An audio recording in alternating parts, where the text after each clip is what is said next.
He's Straw, he's Parker, and together we are the Battle Hammer, except it's clearly just me. A long time ago, in a galaxy far, far away, I said that I was going to do a painting video on my Confederates for Wild West Exodus. That has still not happened, and it has been many times later.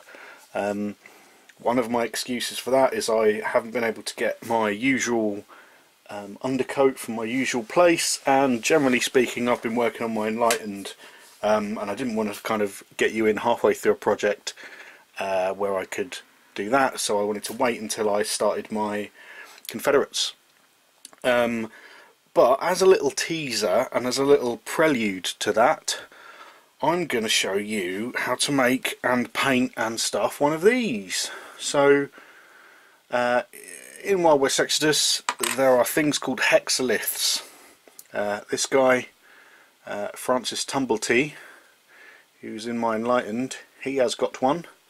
So has Dr. Carpathian, the big chief of the Enlightened in the faction fluff. Now there aren't models for hexaliths, so I've made my own out of I kind of stole the idea from someone on the internets.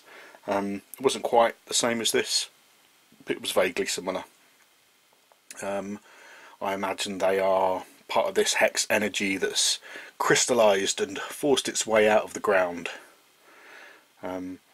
Easily made, easily painted, so I thought as a little kind of before I do a big project, this would be a nice way of, having never done a painting video before or a modelling video before, I thought I'd say, hey, let's just see how this works. So this is going to be a learning period for both of us. I say both of us because probably only one person watching. So where to begin? So this is the finished product. Obviously it's, you know, red gem type doohickeys. This is what it looks like before painted, because I've only got one painted one. I've got another 4 on the way. Another 4 on the way, one for Straw, because Straw's got one in his Union Army, and then 3 for me, because I need another one for Dr. Carpathian, and then I know I'm going to get some hex at some point, so I'm going to need some more for those guys. So I thought, I've already made them.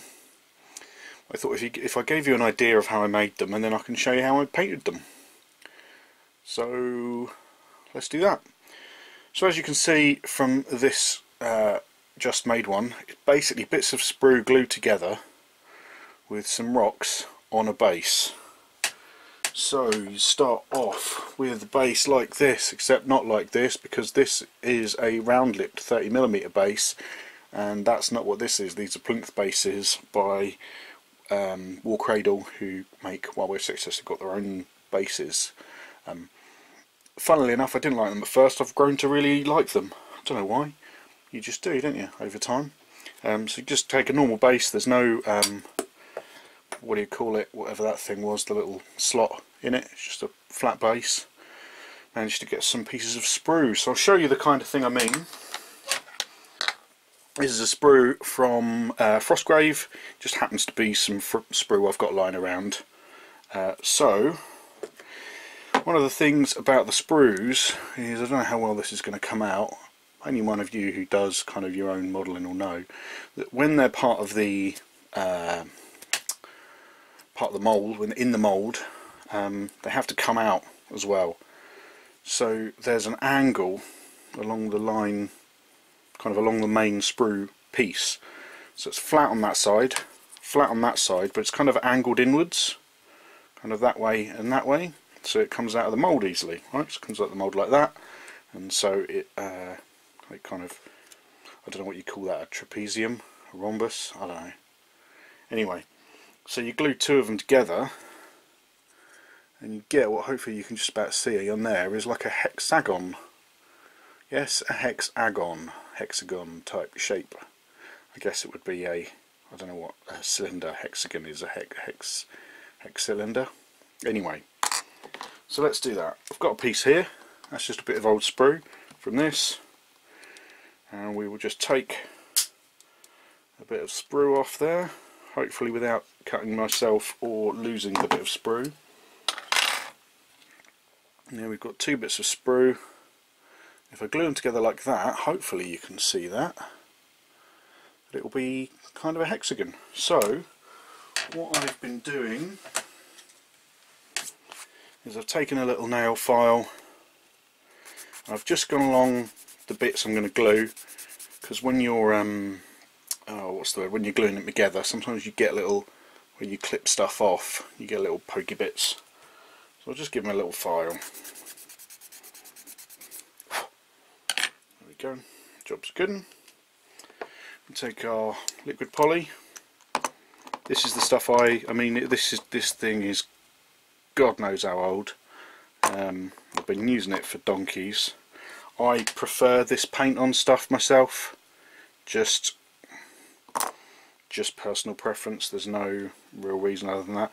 I think because it's very liquidy, I like that it's kind of slightly easier to work with rather than the kind of the standard ones with the long metal tubes.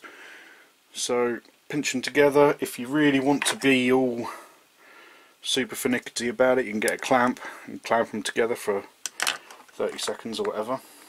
So I'm just making one. For these hexaliths I've made 3 because things look nice in 3s. That's actually a food tip. When they're preparing food in restaurants, they like things in odd numbers, ideally 3s, because it looks better on the table or on the plate. So I thought 3 looks nice, kind of pointy. So that's probably dry now. I'll say dry, cured, whatever. Doesn't actually dry, does it? As I'm sure we all know.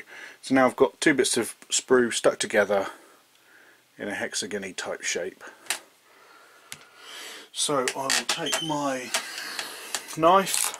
Most of the stuff you'll see me use is all GW branded. That's not because I'm a particular fan of their stuff. It's just when I first started getting back into gaming, like kind of 5, 6, 7, 8 years ago, after a bit of a gap, it was like, okay, that was easy. I didn't really know anything in the other companies. So, well, you can see this not very well because I'm filming from the wrong side. What I'm going to do is I'm going to cut down to make that flat. So, we will just do that. It's a bit tricky because it's obviously a thick piece of thing. As you can see there, I'm just cutting the end off to make it flat. Donk, there's the first bit, and there we go, and that pinged off somewhere. So now I've got a flat end, and I can file that flatter just to make sure it's ready. And handy enough, because I've cut it unintentionally on a squiff, if I was to glue it onto a base, again this is the wrong base as well, it's a different wrong base. This is a 25mm flat lipped slot base, for example. So when if I was to then glue it on there like so, it'd come out at an angle. And then what I will do is, now this bend doesn't look like these ends. Oh dear, what am I going to do? Well, I'll find out. Kind of, the pointy end is going to be this end here. So I'm going to take a bit off of there like so. Ideally not taking any of my finger with it. I'm going to do the same on the other side. Like so. Really should have done this from a different angle, but it's very tricky. I'm not left-handed. But I can't film you from the other angle because reasons. Like I say, this is my first time doing this, so we're all learning together. And now I've got it kind of as a wedge, like a chisel almost.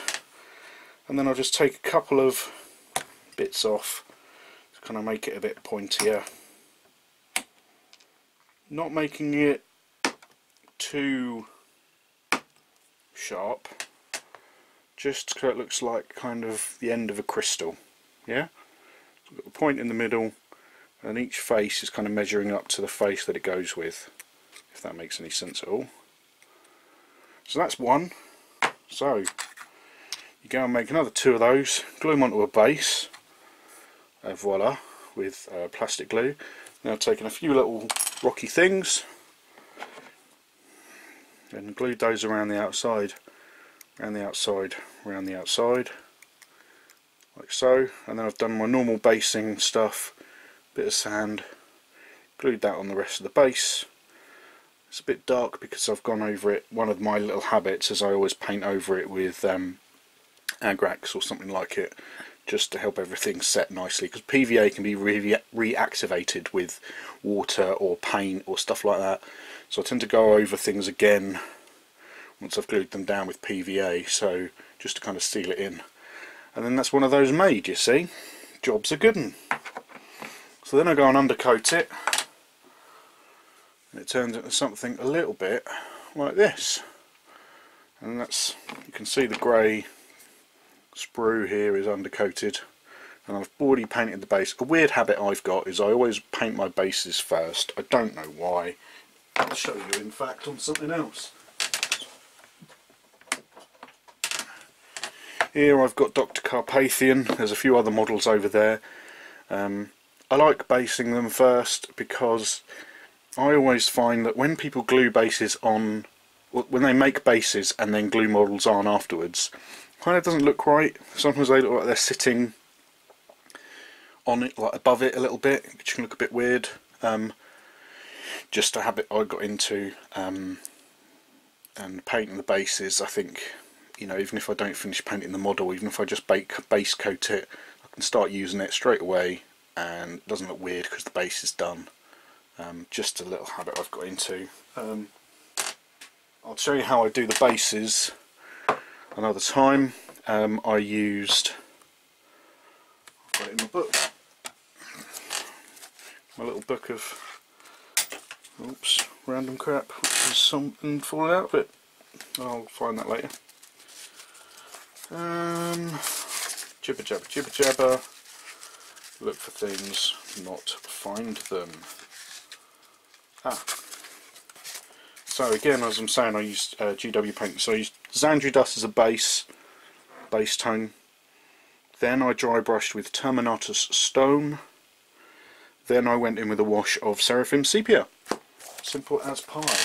I like to do it that way round rather than do the dry brush afterwards, because I find the ink helps the thing. Lasai helps the blending of the dry brush. Can make the dry brush look a little less harsh. So I'm going to get my paints ready, and I'm going to show you what paints I'm going to use. See you in a second. Beep. Right, so here we have the paints I'm going to use to turn this into this. So we're going to go for some corn red to start with, just to get the base coat down. And we're going to shade that down with some Carroburg Crimson. Then I'm going to do some Wazdaka Red. Now I'm going to kind of do, I know it sounds like a silly thing, how well you can see down there.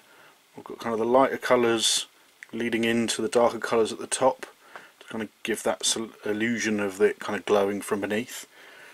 So I'm going to go with, after I've done the Carroburg Crimson, Wazdaka Red kind of about 2/3 of the way down, or two-thirds of the way down. Then some Squig Orange, about 1/3 of the way down. And I'm then going to go over that with some Bloodletter to kind of bring the colours together and stop this orange looking too bright. Then I'm going to take some Pallid Witch Flesh, which is this one back here. I use it to just get like these edgy bits, just to emphasise the sharpness, kind of look like sparkly whatnot. And then I'm going to take some Blood for the Blood God and pull it into some of these bits here to look like it's oozing out of the gaps of the rocks. Yeah. Then I'm going to go over all of the crystal type stuff with Ardcoat, which is like a gloss varnish, to kind of give them that sheen so they look crystally. And then I'm going to try, for some, I don't know where you can see this, some mediocre object source lighting by using these two colours to kind of highlight the rocks a little bit to make it look like it's glowing from the middle. So I'm going to do that. I've prepared my thing by gluing it on. This is a spice jar actually. I know a lot of people use various different things to put their miniatures on. I find these really handy. They are from a supermarket in the UK. I don't know if I'm allowed to say, but they're from Sainsbury's. And they're also really handy because they're little glass jars you can put things in. So I've got Dr. Carpathian on. One thing I do recommend, oh, there you go, show the logo, if you do use spice jars, give them a decent wash. And if you've got one of these lying about, these like silicated activated carbon deodorizer, they kind of absorb smells and stuff. You usually get them in like keeping things dry in packaging, so if you do get any, pop them in here afterwards and it will kind of stop the bottle from smelling funny if you want to keep stuff in them. So I just use some poster putty, sticky tack, blue tack, white tack thing and then it gives me something solid to hold on to while I'm painting and doesn't fall over like putting it on a cork. So that's that. Get the paints out of the way. Let's show you the little wet palette I made. This is a tray, I think it was Tufts originally, I think it was GW Tufts. It's got a lid somewhere. There we go. I've got some, whatever this stuff, kitchen roll, I don't know what you call it in America, kitchen roll over here, and some baking parchment, making a wet palette. Keeps your paints dry, keeps them wet, so you can use them whenever. Something that you can't see off camera is this, which is what I usually use for painting. This is a little magnifier. I really like it. I know a lot of people don't use them. It's one of the reasons I haven't done a painting video yet, because I'm so used to using one of these things that it's going to be very tricky for me to film painting whilst actually looking through it. I think we'll see. I might be alright. No, we'll see. Okay, is that okay? So we're gonna, it doesn't really matter what brush size you use. But always make a point of taking your paint and popping it onto your wet palette like so. I won't need this much, but I'd rather have too much than too little. Add just a drop of water, just so it's not too thick. And, I'm sure you've all painted before. Maybe you haven't. Maybe this is your first kind of experience of painting miniatures. Who knows? Using a reasonable sized brush, base coat brush I think from Army Painter, and then being careful. Oh, can you see that? There we go. Oh, I can use it. I'm just going to paint the first coat on. One thing I've noticed with this particular brand of undercoat, it is a cheap pound shop one. I'll show you the can. There's a cheapo shop in the UK called Poundland where you can get this stuff. It's really cheap. It's £1 a can. I think it's really good.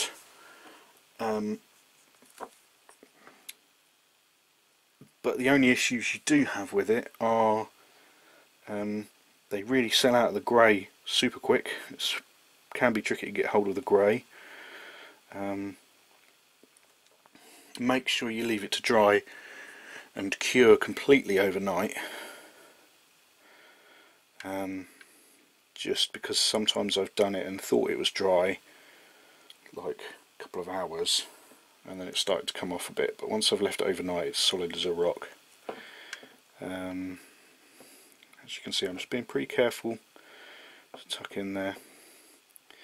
Also on some of these smoother areas it can dry a little glossy, and it can be a little bit tricky. Excuse me, there's a hair there, I can tell. Just trying to get these tweezers to work without. There we go. It can come across a bit glossy, especially around base edges, any kind of really smooth parts.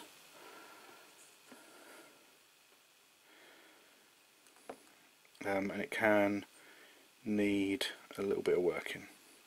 So I'm going to give this the old Duncan Special and give it too thin. Now you can see there where it's kind of water, I don't know what you call that, water tension or whatever is moving away. But I'm going to give it the old Duncan Special and give it 2 thin coats so I get an opaque finish, and I will speak to you again in a moment. Boop. Okie dokie, so now I'm going to go in with two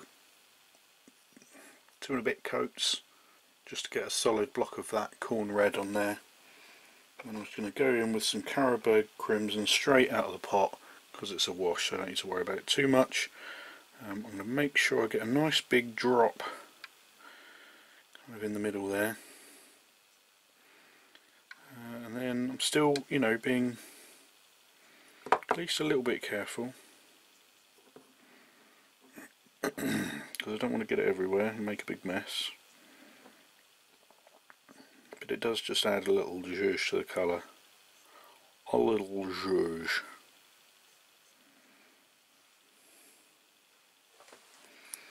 And then once we've done this, we'll let that dry. And then I'm going to show some. I wouldn't say it's going to, you know, I wouldn't say I'm going to go as far as to say it's glazing, but I'm definitely going to use a much thinner paint for this next section once this is dry, because I want it to blend in to the first colour. There we go. I mean, that was simple as cake, so I'm going to leave that there and I'll wait for that to dry. I'll be back in a sec. Boop. Okie dokie, so here I am. I've got a different brush, slightly thinner brush. This is a highlighting army painter brush. I've got my Wesdacker red now, and as you can see on my thumbnail, it's slightly translucent.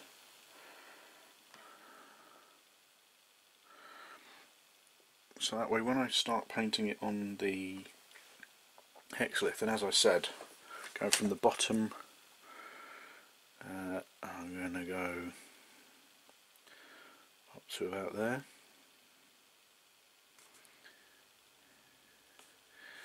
All the way round, and yes, it is a bit see-through, but that's kind of the idea.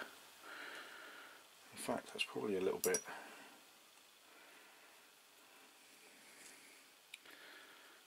That's probably a bit better actually. Let's try it from here.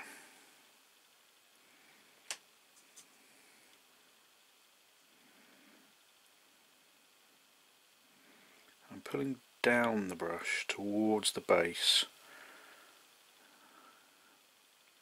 It's kind of like a glaze, I guess. Not that I know these kinds of terms or whatever. We're going about 2/3, starting about 2/3 of the way up, working my way down. So it kind of highlights it a bit, but not too much. I'm going to work my way around. I'm going to do this. I'm going to do it twice once the paint's dried. Well, not, you know, I'm going to do it twice in total, not twice once the paint's dried, obviously, because that would be silly. Give the idea that it's kind of the, not reverse highlighting, but you know, that the light is starting at the bottom of these crystals.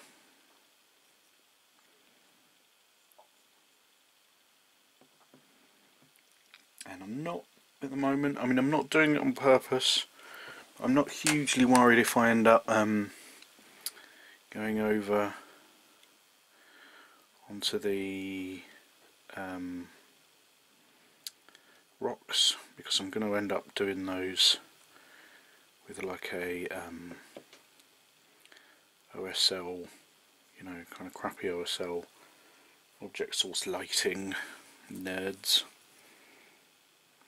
at the end anyway.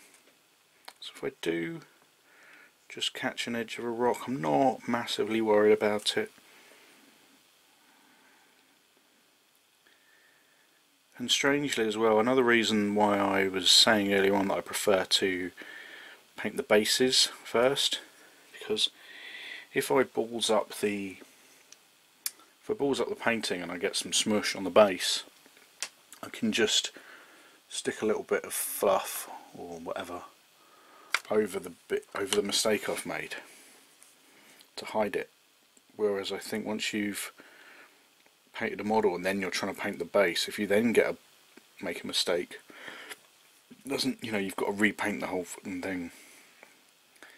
And I'm basically a lazy person and I don't want to have to redo things if I don't have to.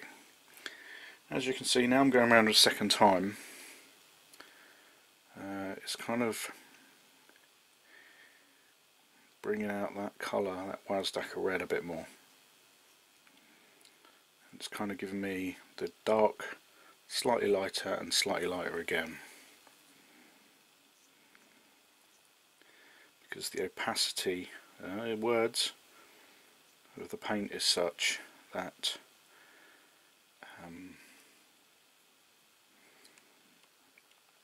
as it starts off very thin, it kind of fills up the more I do it.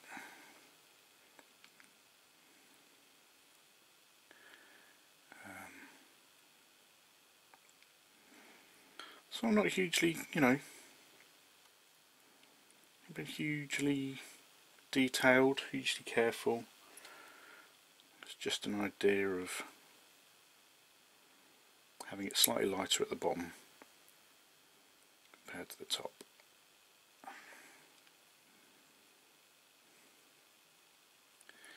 And then I'll reinforce this with that squig orange. Now, squig orange, when I'm painting just a red, it's not too bad. But because I want this to be kind of a moody blood red, the squid orange is going to be a bit bright. We'll knock that back with some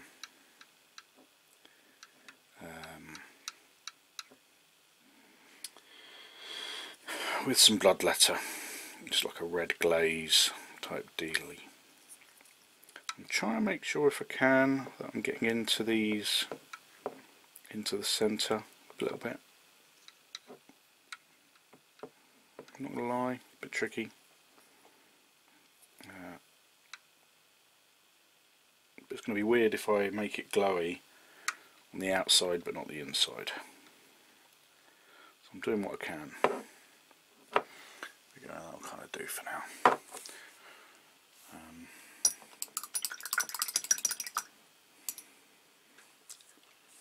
And I've got some squig orange here. This is even wetter. Kind of really.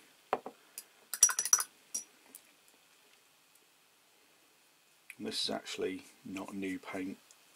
It's not paint I just got out. Paint from a little while ago.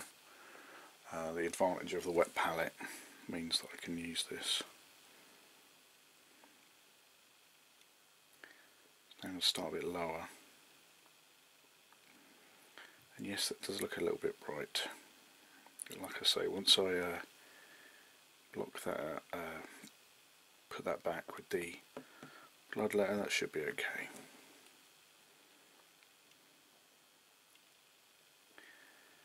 And it will, what's the word? Kind of blur those lines a little bit as well. It's the first, I know that I'm yabbering on a bit, but it's the first time I've ever kind of been talking and painting at the same time. Back, I don't know, like 20 years ago, I had a mate called Tom. I started doing some painting around his house. We used to just hang out together and do some painting. I was painting some space walls at the time. I just couldn't get my head to it. I couldn't be there and kind of talk and paint. Just get so distracted chatting nonsense, or I mean, we'd be drinking and smoking as well, so it was hard to kind of keep up with what I was doing. And as you can see, this is really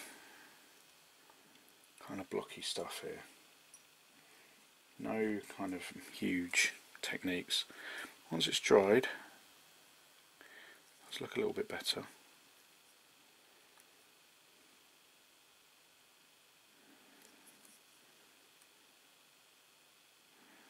And that is a thing in a general sense to be aware of.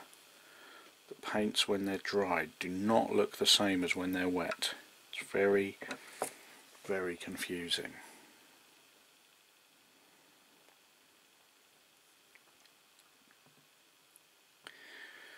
I think I do often compare painting to cooking, because it's a similar thing where you don't necessarily learn like how to paint a model. You'll get a tip from this and a tip from that, and like I was going to talk about undercoating, how I always leave it overnight to cure. I can't remember where I picked that up, but it's definitely a thing that I now always make a point of doing. It's really helped my undercoating, and I think I might put in, I think I saw Luke's APS do it, putting, what's the word, putting my spray cans in warm water for like 15 minutes before they're doing sprayings. Really helps the result. Okay, so that's that done. That squig orange has dried up pretty quick, so you know, it looks more like a pink now, even though it's such an orangey orange on the palette. So I've got that kind of not quite glowy effect, but yeah, it looks brighter at the bottom than it does at the top.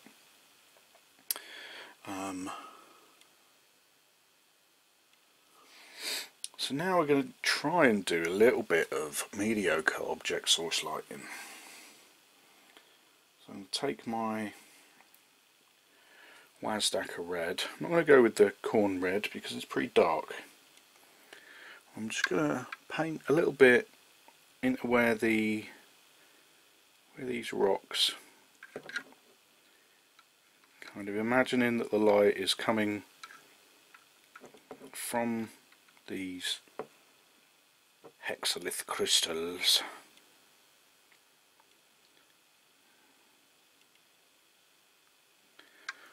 So I want it to be kind of, you know, along these sharp jagged lines, and definitely in these kind of crevices, because that's where the light's coming out of, but not on the kind of outside of the rocks. Okay, and you know, you can make it look as much or as little as you like.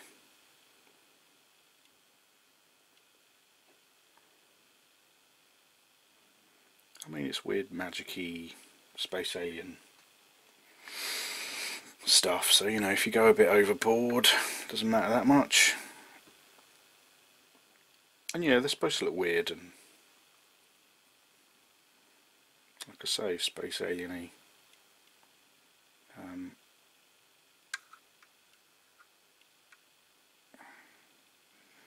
So kind of, I've done that a little bit. Just a bit choppy, wouldn't matter too much. I'm going to go in with a tiny amount of the squig orange, and then do that closer to the rocks, sorry, closer to the gems in the middle, and just on the sharper points. So they're kind of your brighter parts. So it gives the impression of it glowing from inside.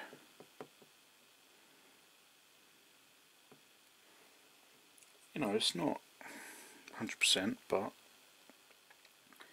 that's the thing I think people forget when you're painting miniatures. It's an impression you're going for. You're never gonna, I mean, unless you're gonna be a proper miniature artist, which, let's face it, most of us aren't. There you go, looks pretty cool.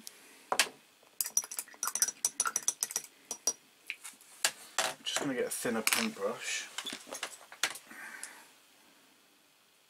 Let's go for a precise detail. Precise Detail by Army Painter again. They're just the brushes that I've got. I know the Army Painter do these bigger ones and you can get lots of fancy ones. For me, the biggest thing is find a brush that you feel comfortable with and you like. If you like the handle on a certain brush, or you like the, you know, the length of a certain brush, or don't like it, use that one. Try and get ones, I know again a little hint I saw, try and get ones where the tip, where the bristles are kind of springy. It gives you a certain amount of force. Because if they're too loose, they'll flap about all over the place and you'll make a mess. So I've taken some pallid witch flesh. There you go. And I'll put it down. The only issue I sometimes have with the very light paints, so your ivories and your whites, they can get a bit chalky if you water them down too much, so it's just a thing. So now I'm going to try and go for these kind of sharper edges. I'll do it once with the pallid witch flesh, then I'll go over it with the bloodletter. I'll go over it again. Now while this looks a bit kind of meh at the moment, hopefully this will kind of spark them up a little bit. Using the edge of my brush, oops, to balls it up a little bit. Just a tiny amount of pressure.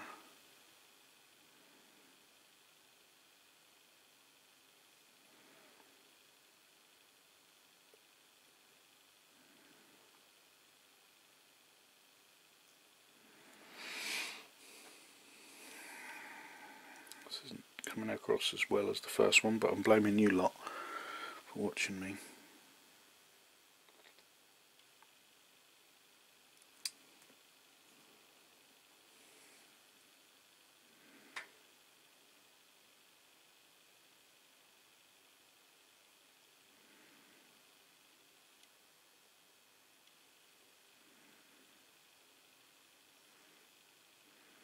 Getting a bit quiet now. So I don't want to balls this up.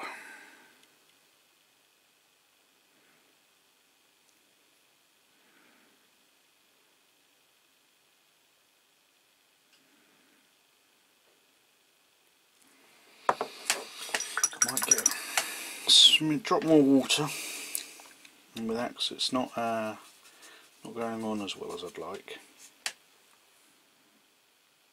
Might be better.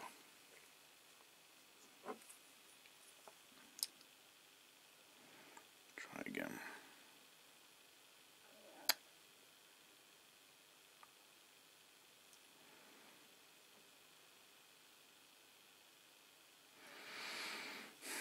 So one thing about painting that I love but don't have is a steady hand.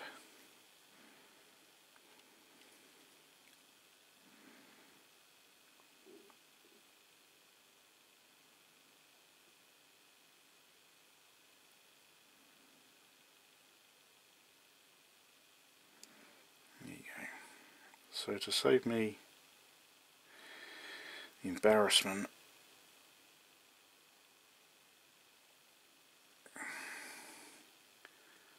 of showing you how much I can balls this all up, I'm going to pause this and show you what I finished.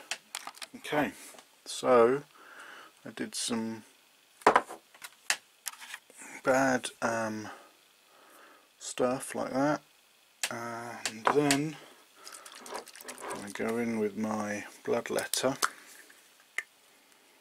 and just go all over. And I'll show you when this is dry. Okay, bye. Okie dokie. So now I'm going to take that pallid witch flesh I had from earlier. I've done the bloodletter and it's kind of brought down the sharpness of the pallid witch flesh on these pointy bits. So I'm going to take some more. I'm just going to put it where the corners are, so kind of like this. And this just serves to kind of reiterate the sharpness of it without going all the way across it.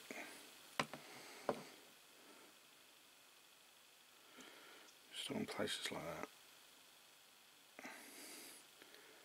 And kind of there. And there.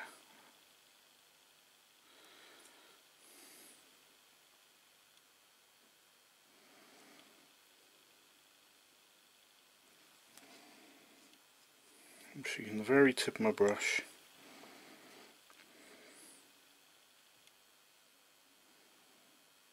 I'm just putting it in where those corners intersect. Just really adds to that kind of sharp pointiness.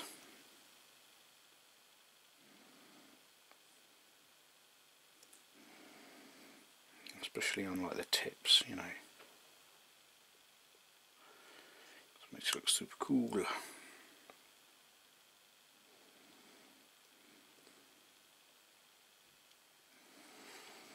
So I'm just going to work my way around. And I'll see you in a second, and then we're nearly done.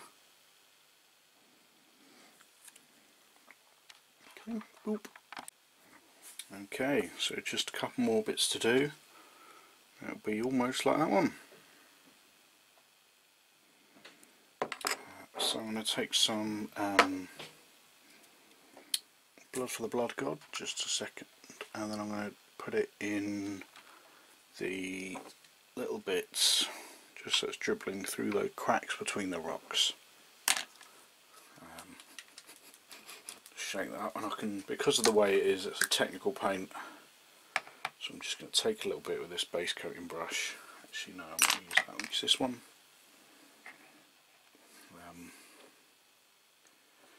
We'll take some blobs and we will stick it kind of in there, and we'll drag it out so it looks like it's oozing. Oozing. Oh. We'll kind of draw it out a little bit.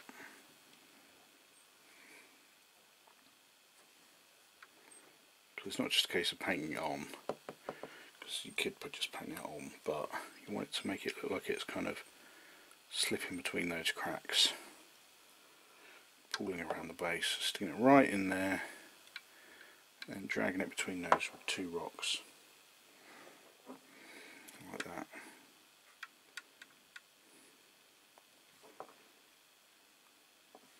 Because this is the RJ 1027, it kind of comes out of the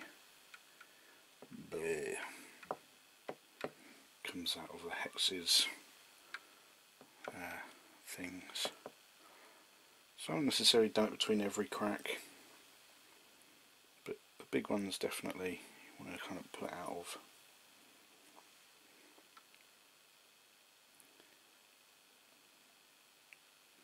Yeah, if you miss a bit or you get a bit too much on, that's fine. And this will stay glossy, because that's what it does. Now it looks like it's kind of corrupting the landscape a little bit. That's a bit there as well then.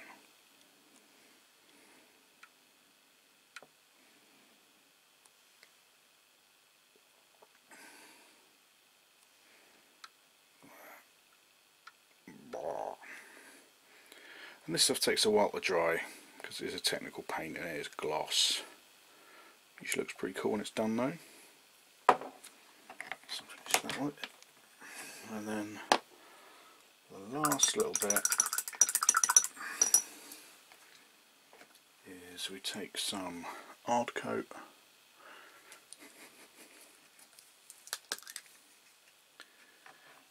and we go over the gems.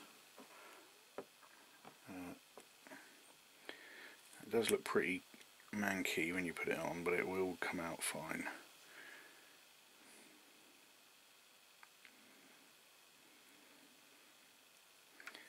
this just gives the gems a smooth, glossy feel, because they are supposed to be gems after all. And the texture difference as well does make them stand out a little bit on the table. You may well get a certain amount of brush strokes, but you shouldn't be able to see them too badly.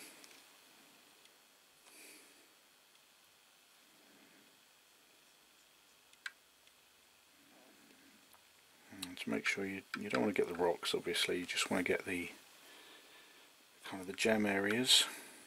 Oops, a bit too much on there. That's alright.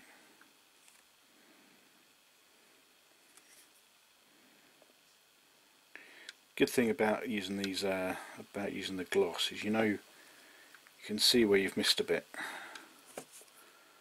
Try not to, obviously.